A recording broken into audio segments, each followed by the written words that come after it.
दोस्तों रिलायंस पावर की बात करें तो स्टॉक के अंदर आज काफ़ी ज़बरदस्त तेज़ी देखने को मिली। अब रिलायंस पावर जो कंपनी पूरी तरह से डेट फ्री हो चुकी है और अब स्टोरेज और दूसरे बहुत सारे नए रिन्यूएबल के प्रोजेक्ट में एंट्री मार चुकी है और इंडिया के अलावा ग्लोबल मार्केट में भी तेज़ी से कारोबार बढ़ा रही है।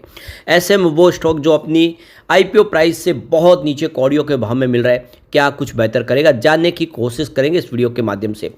यहाँ पे जो लेटेस्ट शेयर होल्डिंग पैटर्न है वो क्या इशारा कर रहा है। दूसरी तरफ अगर हम जयप्रकाश पावर वेंचर्स लिमिटेड की बात करें तो स्टॉक में काफ़ी ज़्यादा उम्मीदें पॉजिटिव बन गई है और इसके पीछे वजह यह है कि कंपनी आप देख सकते हो अपने कर्ज को लगातार कम तो कर रही है लेकिन अच्छे खासे प्रॉफिट में है और कंपनी का रिन्यूएबल एनर्जी और परंपरागत ऊर्जा दोनों में ही कामकाज है और सरकार का इस समय पूरा सपोर्ट है। पावर सेक्टर के लिए अच्छी बात है कि अब इस गर्मी में काफ़ी ज़्यादा इलेक्ट्रिसिटी कंजम्पशन बढ़ रहा है। इस समय इस कंपनी को फायदा हो सकता है। क्या है क्वार्टर फोर की संभावना उसको समझेंगे।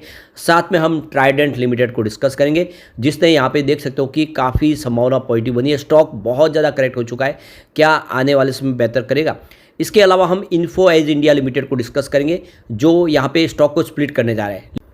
लेकिन फ्रेंड्स उससे पहले अगर आप पहली बार हमारे चैनल पे आए तो चैनल को सब्सक्राइब कर दीजिए, एक बेल आइकॉन दबा दीजिए ताकि जब भी नया वीडियो बने पहला नोटिफिकेशन आपको मिले। वीडियो पसंद आए तो लाइक से जरूर कीजिए। चलो फ्रेंड्स वीडियो स्टार्ट करते हैं। मैं हूँ आपका दोस्त एसबी दवे और हमारे अपने चैनल ऑनलाइन कमाई में आपका बहुत बहुत स्वागत है। तो सबसे पहले रिलायंस पावर के कारोबार की बात करें तो 44.15 पर आज क्लोजिंग थी। 4.79% की शानदार तेजी बनी, काफ़ी बेहतर किया स्टॉक ने आज। तो 99% लुढ़कने बाद अब आप देख सकते हो कि स्टॉक 1900% से ज़्यादा उछला है और बहुत बेहतर किया है। तो ये देख सकते हो कि अनिल अंबानी ग्रुप की कंपनी में आज 5% की तेज़ी देखने को मिली और ये शेयर पिछले 5 साल में 1900% का ज़बरदस्त रिटर्न दे चुका है। बहुत बड़ा मल्टीबैगर साबित हुआ है कोविड काल के बाद। लेकिन ये स्टॉक ऑलरेडी पहले 99% लुढ़क भी चुका है और काफ़ी ज़्यादा नुकसान भी दिया है। इसका 52 वीक का जो हाई है वो 54.25 का है और इसका 52 वीक का जो लो है वो 23.26 का है। इस समय स्टॉक आप देखें तो अपने ऊपरी प्राइस के आसपास है और आप ये क्लियरली देख सकते हो कि यह स्टॉक बहुत ही बेहतर किया था। कोविड काल में स्टॉक 2 रुपये के आसपास था, वहाँ से काफ़ी अच्छा दौड़ा, 54 तक भी पहुँचा। वैसे 2008 में इसकी प्राइस 274 के आसपास थी, वो स्टॉक इस समय 44 के आसपास है। जबकि अब कंपनी का बिजनेस है वो बिल्कुल पटरी पे आ चुका है। कंपनी कर्ज के जंजाल से बाहर निकल चुकी है और सरकारी टेंडर भी प्राप्त करने लगी है। तो ऐसे में आने वाले समय उम्मीद है कि रिलायंस पावर बेहतर कर सकता है। तो कंपनी ने मई 2008 में शेयर होल्डर को 3:5 के रेशियो में बोनस शेयर जारी किया था, यानी हर 5 शेयर के ऊपर 3 शेयर बोनस बांटे थे। और इसके पीछे वजह यह थी कि लिस्टिंग बहुत ही ख़राब हुई थी, जैसा हाइप क्रिएट किया गया था वैसा हुआ नहीं और अपना फेस सेविंग मोड अपनाते हुए कंपनी ने फिर बोनस शेयर जारी किए थे। अब यहाँ पे शेयर होल्डिंग पैटर्न हमारे सामने आ चुका है और आप देख सकते हो कि यहाँ पे प्रमोटर की होल्डिंग अनचेंज है 23.26% के आसपास। और अच्छी बात यह है कि कोई भी गिरवी शेयर ने सारे गिरवी शेयर को छुड़ा लिया गया है। एफआई की बात है तो उनकी 13.12% की होल्डिंग थी सितंबर में। दिसंबर में ये घट के 12.95% हुई, लेकिन फिलहाल 13.21% की होल्डिंग है। तो मार्च महीने में पिछले 2 क्वार्टर के मुकाबले सबसे शानदार होल्डिंग है, काफ़ी अच्छी होल्डिंग बढ़ी हुई है। एफआई इस समय रिलायंस पावर में जम के खरीदारी करे जबकि उनका निवेश बाजार से काफ़ी निकला है। डीआई की बात करें उनकी 2.71% की होल्डिंग थी सितंबर में। दिसंबर में 2.63% हुई, लेकिन इस बार 3.13% की होल्डिंग है, यानी डीआई का निवेश भी जम के बढ़ा है और काफ़ी शानदार बढ़ा है। म्यूचुअल फंड की बात करें तो सितंबर में उनकी 0.10% की होल्डिंग थी। दिसंबर में वो भी होल्डिंग चली गई, 0% होल्डिंग थी, लेकिन इस बार 0.38% की होल्डिंग हुई है, यानी म्यूचुअल फंड ने भी इस बार जम के खरीदारी की है। अब बात करें जनरल पब्लिक की तो 60.91% की होल्डिंग थी सितंबर में। दिसंबर में ये 61.16% हुई, फिलहाल 60.40% की होल्डिंग है। तो जो जनरल पब्लिक के शेयर है वो एफआई, डीआई और म्यूचुअल फंड ने खरीदे। ये एक संकेत है कि स्टॉक आने वाले समय कमाल कर सकता है। अब हम चलते हैं जयप्रकाश पावर वेंचर्स लिमिटेड की तरफ। 15.90 पर क्लोजिंग थी, 2.78% की आज तेजी देखने को मिली। स्टॉक फिर से 16 की तरफ जाता हुआ दिखाई दे रहा है। इसके फंडामेंटल देखें तो मार्केट कैप 10,595 करोड़ के आसपास है। इसका पी रेशियो 8.49 का है और इसका पीबी रेशियो 0.88 है। इंडस्ट्रीज पी रेशियो 23.69 का है, यानी अपने इंडस्ट्रीज के पी रेशियो के मुकाबले इसका पी रेशियो बहुत ही ज़्यादा कम है। डेट टू इक्विटी रेशियो 0.33 का है। इसका आरओई 13.68% है और ईपीएस इसका 1.82% का है। बुक वैल्यू इसकी 17.51 की है।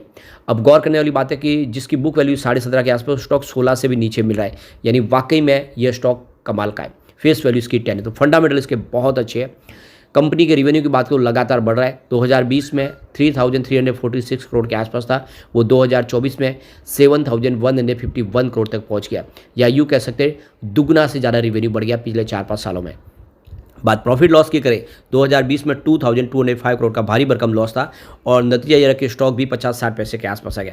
लेकिन उसके बाद 2021 से कंपनी लगातार प्रॉफिट में है, लेकिन 2024 में कंपनी को 1,022 करोड़ का बम्पर प्रॉफिट हुआ है, यानी जो कंपनी 2,200 करोड़ के लॉस में थी वो 1,000 करोड़ के प्रॉफिट में आ चुकी है 2024 में। ये सबसे बड़ी जीत है इसकी, और इसीलिए यहाँ पे आप देख सकते हो कि जो शेयर होल्डर में यहाँ पे आपको सबकी FIDI का निवेश बढ़ता हुआ दिखाई देगा। तो यहाँ पे देख लो कि प्रमोटर की होल्डिंग 24% के आसपास है, जो अनचेंज है यहाँ पे, लेकिन 79.20% के शेयर गिरवी भी है। FI की बात करूँ कि 7.78% की होल्डिंग थी सितंबर में, दिसंबर में ये 6.26% हुई और अभी मार्च में 6.31% हुई है। तो सितंबर के मुकाबले दिसंबर में होल्डिंग घटी थी FI की, लेकिन इस बार FI ने फिर से अपने इन्वेस्टमेंट को बढ़ा दिया है, यानी उन्होंने JP पावर में निवेश किया है। बात DI की करें तो 1.75% होल्डिंग थी सितंबर में, दिसंबर में ये घट के 1.72% हो गई, लेकिन मार्च में DI ने फिर से 1.79% का निवेश किया है, यानी मार्च महीने में DI ने भी जम के खरीदारी कर ली है। बात म्यूचुअल फंड की करें तो 0.23% की होल्डिंग थी सितंबर में, दिसंबर में ये 0.25% हुई और मार्च में 0.28% हुई, यानी म्यूचुअल फंड पिछले 3 क्वार्टर से लगातार अपनी होल्डिंग बढ़ा रहे। जनरल पब्लिक की बात करें उनकी 66.47% की होल्डिंग थी सितंबर में, दिसंबर में 68.02% हुई, फिलहाल 67.90% की होल्डिंग है। तो यहाँ पे जनरल पब्लिक की होल्डिंग घटी है, लेकिन FIDI और म्यूचुअल फंड ने निवेश कर दिया है। और ये देख लेते हो, आप समझ लेना चाहिए आपको कि ये वाकई में ये सिग्नल है कि स्टॉक बहुत मजबूत है, क्योंकि बड़े फंड हाउस रिसर्च करके बाद में निवेश करते हैं, जबकि जनरल पब्लिक पैनिक करके बिकवाली कर देते हैं और यहीं पर बड़ी गलती कर देते हैं। अब चलते हैं ट्राइडेंट लिमिटेड की तरफ। 27.48 पर क्लोजिंग थी, 0.73% की तेजी देखने को मिली। तो ट्राइडेंट फिलहाल दबाव में है, क्योंकि इसका बिजनेस पूरा का पूरा ग्लोबल मार्केट से आता है और ग्लोबल मार्केट में इसमें बहुत सारी प्रॉब्लम है। अब यहाँ पे इसकी परफॉर्मेंस देखें तो 3 मंथ का जो हाई है वो 32.68 के आसपास है और 1 ईयर का इसका 41.78 का है। 3 ईयर के हाई की बात करो 55.70 है और 5 ईयर का हाई 70.35 है। स्टॉक बहुत ज़बरदस्त दौड़ लगाया था, लेकिन अब स्टॉक बहुत ही ज़्यादा करेक्ट हो चुका है, काफ़ी ज़्यादा नीचे आया है। 3 मंथ का लो इसका 23.11 का है और 1 ईयर का लो भी 23.11 का है और 3 ईयर का लो भी देखें तो 23.11 के आसपास है। इस समय स्टॉक 27 के आसपास है, लेकिन ये स्टॉक बहुत ज़्यादा करेक्ट 70 से गिरते हुए नीचे आए, लेकिन 5 ईयर का लो इसका 4.45 है। कोविड काल में स्टॉक कौड़ियों के भाव में था, वहाँ से 70 तक चला गया, लेकिन उसके बाद में इसमें ग्लोबल मार्केट की जो प्रॉब्लम है उसकी वजह से बिकवाली का दबाव बढ़ा, स्टॉक नीचे आए, लेकिन आने वाले समय उम्मीद फिर से है कि ये बेहतर करेगा और कंपनी अब इंडिया के बाजार में फोकस करिए, जिससे हम कह सकते हैं कि आने वाले समय यहाँ पे तेज़ी का दौर शुरू हो सकता है। यहाँ पे प्रमोटर की होल्डिंग बहुत ही शानदार है, 73.68% की होल्डिंग प्रमोटर के पास है और यहाँ पे जो सबसे अच्छी गुड न्यूज़ ये है कि प्रमोटर ने अपनी होल्डिंग बढ़ा दी है। दिसंबर में ये 73.19% होल्डिंग थी, जिसको मार्च में बढ़ा के 73.68% कर लिया, यानी ट्राइडेंट में प्रमोटर ने खुद शेयर खरीदे। ये बहुत बड़ी बात है, इस मौके गिरावट का फायदा पूरा उठा लिया है और प्रमोटर अपनी होल्डिंग बढ़ा रहे। 75% की अपर लिमिट के आसपास है, कोई भी गिरवी शेयर नहीं है। FI की बात करें उनकी 2.73% होल्डिंग थी सितंबर में, दिसंबर में 2.83% हुई और मार्च में 3.02% हुई, यानी यहाँ पे FI इस गिरावट का फायदा उठा के लगातार ट्राइडेंट में अपने निवेश को बढ़ा रहे। DI की बात उनकी 0.07% होल्डिंग थी सितंबर में, दिसंबर में 0.09 हुई, फिलहाल 0.10% होल्डिंग है। DI ने भी अपना निवेश बढ़ाया और म्यूचुअल फंड की होल्डिंग भी यहाँ पे आपको बढ़ती हुई दिखाई देगी। जनरल पब्लिक की बात करें तो 24.01% होल्डिंग थी सितंबर में, दिसंबर में घट के 23.89% हुई, फिलहाल 23.20% होल्डिंग है। तो जनरल पब्लिक की होल्डिंग घटी है, जबकि बड़े फंड हाउस ने निवेश को बढ़ा दिया है। ये सारे स्टॉक है जिसमें FI DI जम के खरीदारी शुरू कर चुके हैं, ये आने वाले समय कमाल कर सकते हैं। चलते हैं इन्फो एज इंडिया लिमिटेड की तरफ। 6,938 पर क्लोजिंग थी, 3.02% की तेजी देखने को मिली। अब कंपनी अपने स्टॉक को स्प्लिट करने जा रही है 10:2 के रेशियो में, क्योंकि स्टॉक की प्राइस बढ़ी है, अब इसको नीचे लाना चाहते हैं ताकि फिर से इसमें एक अट्रैक्शन लोगों का पैदा हो। अब इन्फो एज इंडिया लिमिटेड की बात करें, यह एक ऑनलाइन प्लेटफॉर्म के माध्यम से हर तरह की सेवाएं प्रोवाइड करते हैं, जिसमें आप देख दो कि Naukri.com जो ऑनलाइन नौकरी प्रोवाइड करता है, 99acres.com जो ऑनलाइन रियल एस्टेट का बिजनेस करते हैं, आप उसके माध्यम से घर खरीद सकते हैं, जीवनसाथी.com जो ऑनलाइन आपको लिए रिश्ता तय करने का काम करती है, और शिक्षा.com जो ऑनलाइन एजुकेशन इन्फॉर्मेशन प्रोवाइड करती है। तो इस तरह से बहुत सारे अलग अलग सेक्टर के लिए कंपनी ऑनलाइन प्लेटफॉर्म प्रोवाइड करती है, जिसका बिजनेस आने वाले समय कुछ कमाल कर सकता है। अब यहाँ पे इसके फंडामेंटल देखें तो मार्केट कैप 87,279 करोड़ के आसपास है। इसका पी रेशियो 156.09 का है, पीबी रेशियो 2.09 का है। इंडस्ट्रीज़ का पी रेशियो 153.20 का है, यानी इसके इंडस्ट्रीज़ के पी रेशियो के आसपास इसका पी रेशियो है। डेट टू इक्विटी रेशियो 0.01 है, जो बहुत ही कम है। आरओई इसका 1.12% का है। ईपीएस 43.15 का है और 0.33% का डिविडेंड पे आउट करती है, यानी कंपनी आपको अपने प्रॉफिट में हिस्सेदार बनाती है। बुक वैल्यू इसकी 3,224.85 की है, फेस वैल्यू इसकी 10 की है। अब यहाँ पे अगर हम बात करें इसके Q3 की, तो काफ़ी अच्छा था। रेवेन्यू 722.4 करोड़ के आसपास बताया, जहाँ पे 15.19% की ईयर ऑन बेसिस पे वृद्धि देखने को मिली। नेट इनकम 242.59 करोड़ के आसपास रही, जहाँ पे 60.56% की ईयर ऑन बेसिस पे शानदार जंप देखने को मिली।